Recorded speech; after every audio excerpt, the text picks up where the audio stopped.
Alors, bonjour à tous. On est lundi le 23 mars et nous sommes au milieu de cette pandémie de coronavirus. Et Marlène et moi, on pensait durant cette fin de semaine à peut-être faire ce genre de petite capsule-là que je commence ce matin. Un temps de méditation quotidienne, un temps pour réfléchir ensemble sur la parole de Dieu et ce qui se passe. Alors, j'aimerais qu'on commence en écoutant un chant de notre petite sœur Joanie Banville, qui est une jeune fille qui est chrétienne de l'école Lauvier, qui a composé un chant qui s'intitule « En toi ». Alors, je vous le partage. Je vais vous partager ça ici.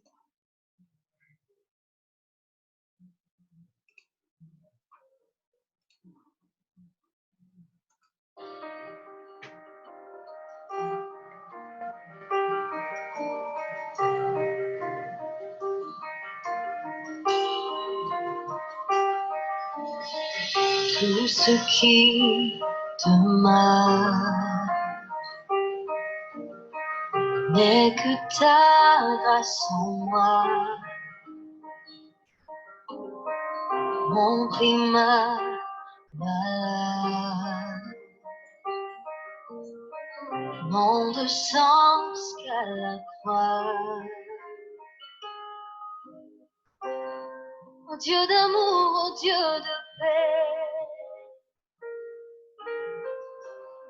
fais que mon âme n'oublie jamais qu'en toi je suis aimé, au-delà de mes fautes. En toi j'ai trouvé un secours dans les peurs. En toi je suis porté quand je suis sans force. C'est en toi.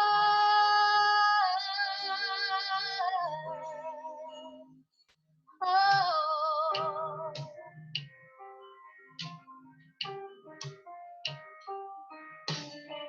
Tout ce qui demeure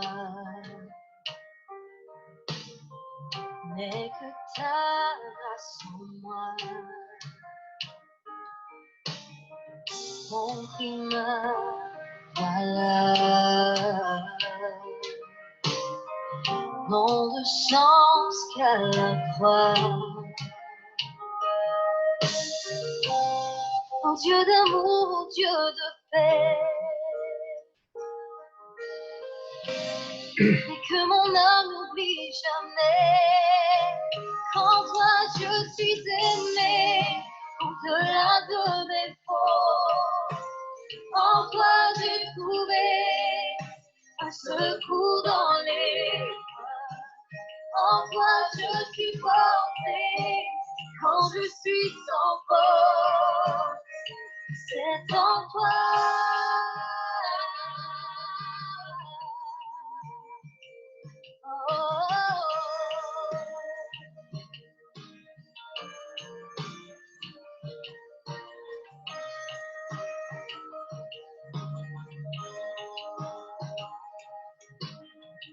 Chaque jour, chaque heure, ton regard est sur moi. Dans la joie, la douleur, bienveillant, tu es là.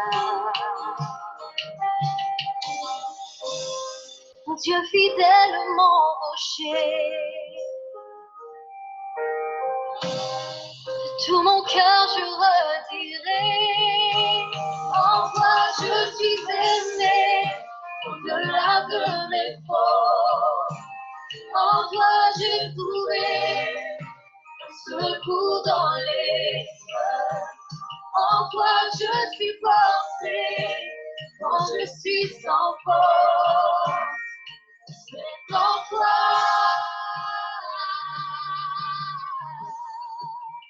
En toi je suis aimé, au-delà de mes fautes. En toi j'ai trouvé un secours dans les cœurs. En toi je suis porté quand je suis sans force. C'est en toi.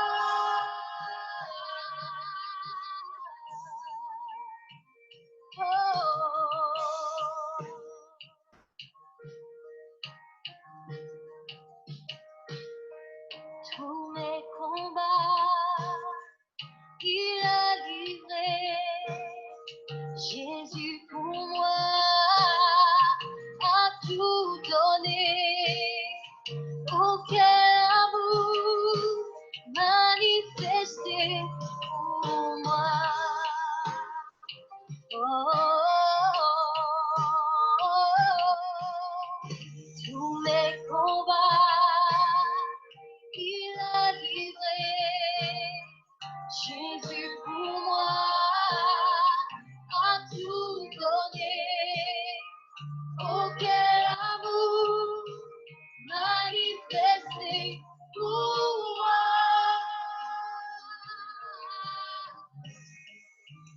En toi je suis aimé, au-delà de mes fautes. En toi j'ai trouvé un secours dans l'épreuve. Quand je suis sans force, c'est en toi.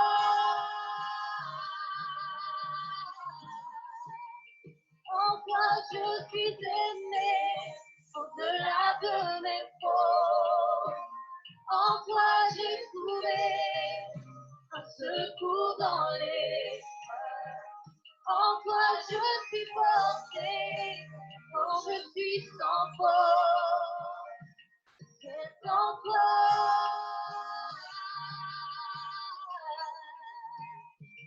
C'est en toi.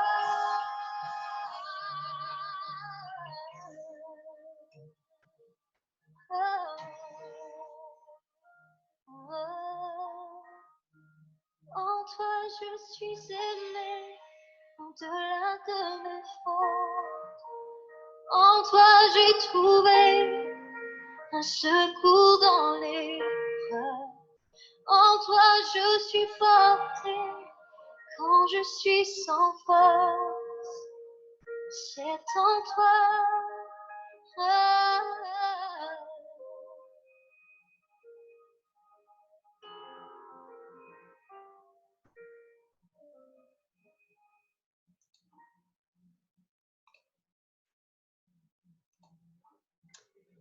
Quel beau chant. Joanie nous dit, en toi, j'ai trouvé un secours dans l'épreuve. Ah, n'est-ce pas ce qu'on a besoin dans des moments comme ceux qu'on vit en ce moment? Alors, c'est un peu le sujet de ma réflexion ce matin. J'ai déjà lu un texte qui avait été écrit par Réal Gaudreau il y a longtemps, mais il traitait de la peste noire. Réal est un historien, donc il y a un background vraiment rattaché à ça. Et il traitait le sujet de la peste noire et c'était très intéressant, la pensée qui était en arrière en termes de moi au milieu de cela, nous comme société. Alors, on dit que parmi toutes les calamités qui ont frappé l'humanité, nul n'est encore comparable à la peste noire qui décima une partie de la population de l'Europe durant le Moyen Âge. On se situe dans les années 1350, peut-être autour de ça. Certains pays ont perdu jusqu'au tiers de leur population en quelques années. Le tiers, pouvez-vous imaginer, le tiers de leur population. Cette fameuse peste noire, ou ce qu'on appelait aussi la mort noire, c'est un nom qui a été donné par les historiens modernes de cette pandémie-là. Elle avait touché l'Europe, l'Asie, l'Afrique du Sud surtout, et peut-être même l'Afrique centrale. Ce n'était pas la première ni la dernière des pandémies de peste, mais elle est la seule dont on a donné le nom la peste noire. Par contre, en revanche, ça a été la première pandémie où ça a été très, très bien décrit par les chroniqueurs contemporains de l'époque. Donc, on a mieux compris un petit peu comment qu'elle s'attrapait et tout cela.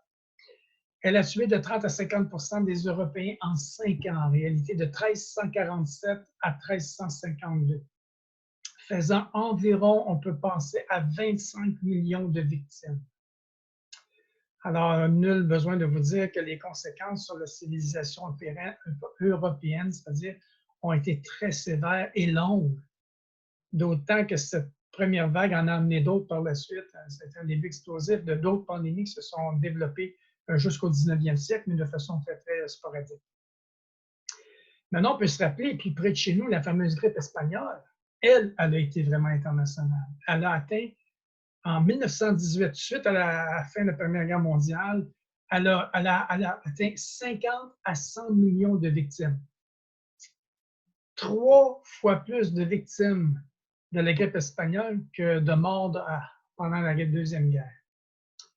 Le tiers de la population mondiale a été infecté et le taux de mortalité a été de 50% dans certains pays. Même au Canada, ici, on a été atteint. On a dénombré 50 000 victimes, dont 14 000 au Québec. Et on dit que le taux de mortalité a oscillé de 30 à 85% des gens qui ont été atteints. C'est dramatique tout ça. Et on le vit encore aujourd'hui, on voit qu'il y a des morts de cette pandémie qui est prise tout de suite au début. Je pense qu'on fait beaucoup mieux, mais on a plus de connaissances au point de vue du développement de ces infections-là. Maintenant, ce qui est important, si on retourne dans le temps, c'est que la solution à cette terrible peste noire dans les années 1350, la solution se trouvait dans la Bible. Aussi étonnant que ce soit, il y avait des prescriptions dans l'Ancien Testament qui touchaient à ça. Maintenant, ce qui est étonnant, c'est que l'Europe était une nation chrétienne en possession de la Bible à l'époque. Pensons-y bien. Maintenant, c'était la superstition qui avait un peu plus de primatie, je dirais. Un des grands égarements humains est bien sûr la superstition. Alors, depuis les temps les plus reculés, l'homme explique ses malheurs en les imputant à des esprits maléfiques.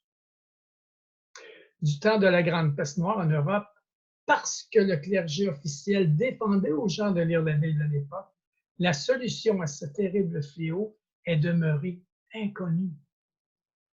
On préférait croire les superstitions en vogue à l'époque plutôt que la parole de Dieu qui enseignait exactement ce qu'il fallait faire en cas de peste. Contrairement à ce que bien des gens pensent, la Bible n'entretient pas de superstition. Tout au contraire, elle les détruit. On retrouve les prescriptions pour les pestes ou les contaminations dans le Lévitique au chapitre 13 et chapitre 14. On n'ira pas ça ce matin, ce serait trop long, mais vous pouvez aller le lire dans votre Bible. Où est-ce que, dans ces textes de l'Ancien Testament, on explique différents cas de lèpre et de maladies infectieuses. Donc, par ces textes-là, les Juifs savaient parfaitement quoi faire en cas de peste. Car 2500 ans avant que la peste frappe l'Europe, la Bible enseignait déjà comment la traiter. L'Europe a donc vu périr une grande partie de sa population par simple ignorance. Maintenant, dans une ville qui s'appelait Ferrara en Italie en 1386, alors que la peste faisait ses ravages importants dans cette ville italienne, pourquoi les Juifs qui y vivaient furent-ils accusés d'être la cause de ce fléau? C'est exactement ce qui s'est passé à l'époque. Simplement parce que la population juive de cette ville-là n'était presque pas du tout atteinte par cette maladie. Alors, les gens ont cru que les Juifs empoisonnaient leurs concitoyens. Alors, il s'en est suivi une grande persécution qui s'est élevée dans cette ville où on pensait régler le problème en tuant les Juifs, en tuant les Israéliens. Mais voilà que le rabbin de la communauté juive de cette ville, qui était aussi médecin, mit sur pied, avec l'aide d'un chrétien, un programme pour contrecarrer la maladie, tout simplement. Ils se servirent bien entendu des textes bibliques comme point de départ. Ils ont utilisé deux moyens. Ensemble, ces deux hommes découvrirent que les Juifs faisaient deux actions que les Italiens omettaient. D'abord, ils se lavaient les mains avant de manger, puis ils isolaient de leur population toute personne atteinte de la peste pour une période allant jusqu'à 40 jours. En réalité, les Juifs ne faisaient que mettre en application une règle de l'Ancien Testament touchant les cas de maladies infectieuses. Lorsqu'on commença à appliquer cette même règle aux gens de Ferrara, on régla définitivement le problème. Et c'est de là que vient le principe de la quarantaine qu'on utilise aujourd'hui. Alors, c'était une solution biblique. Cette histoire nous aide à démontrer que la Bible n'est pas un livre rempli de fables antiques, de mythes sans intérêt, comme plusieurs le croient. Bien loin d'entretenir la superstition, elle cherche davantage à établir la vérité en amenant des solutions efficaces. En fait, on peut réaliser que des millions de vies auraient pu être sauvées si on n'avait pas caché la parole de Dieu aux nations européennes de l'époque. Je vous invite à méditer aujourd'hui ce que j'appelle, moi, ma police d'assurance vie. Vous savez, les agents d'assurance viennent nous voir à la maison et nous disent, écoute, si tu décides, ça te prend une police d'assurance. Mais ce n'est pas des assurances vie, c'est des assurances mort. Mais Dieu, lui, il y a une police d'assurance vie pour vous et moi. Et c'est vraiment le psaume 91. On va lire juste quelques versets que je vous invite à réfléchir, à méditer aujourd'hui par rapport à ce qu'on vit et que nous sommes protégés à cause de ce Dieu-là qui prend soin de nous, qui est bienveillant. Ça revient à la chanson de En toi, de Joanie tantôt. En toi, j'ai trouvé le secours dans la détresse, dans l'épreuve. Alors, le psaume 91 se lit comme suit. Celui qui demeure sous l'abri du Très-Haut repose à l'ombre du Tout-Puissant. Je dis à l'Éternel, mon refuge et ma forteresse, mon Dieu en qui je me confie.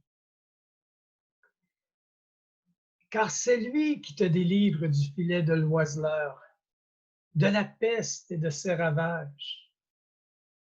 Il te couvrira de ses plumes et tu trouveras un refuge sous ses ailes.